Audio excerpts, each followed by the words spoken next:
برطانیہ نے ایک تازہ سفری ایڈوائزری جاری کی ہے۔ اس میں بھارت کے زیر تسلط جموں کشمیر کا حوالہ نال مچ اہم نقطہ چایا گیا ہے۔ پہلی گل تو یہ ہے کہ برطانیہ کی حکومت اپنا شہریانہ جموں کشمیر اور خاص طور پر سری نگر، گلمرگ، پہلگام جیسا سیاحتی مقامات پر سفر تو روک رہی ہے، جڑو ایک واضح پیغام ہے کہ کشمیر میں سیکیورٹی کی صورتحال اجاں تک غیر محفوظ ہے، اور اس نال بھارت کا وہ دعویٰ بھی زمین بوس ہو جائیں کہ کشمیر کے اندر امن ہو گیا ہے۔ اس ایڈوائزری کو جاری ہونا ایک سنگین اشارہ ہے کہ عالمی سطح پر کشمیر کا تنازع کی حساسیت اور کشیدگی کی موجودہ صورتحال پر تشویش بڑھ گئی ہے۔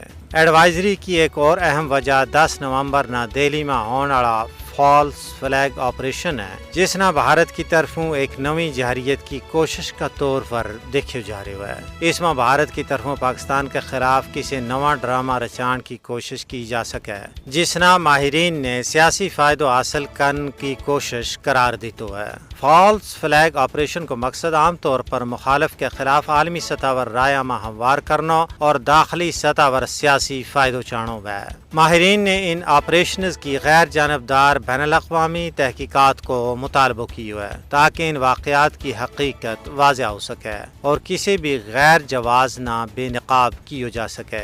یہ ایڈوائزری سیاسی اور سیکیورٹی حوالہ نال بھی عالمی برادری کا دھیان کشمیر کی موجودہ صورتحال کی طرف مبذول کراوا ہے۔ اس نال کشمیر کا مسئلہ کی سنگینی اور عالمی سطح پر اس کا حل واسطے مزید دباؤ بڑھ سکے۔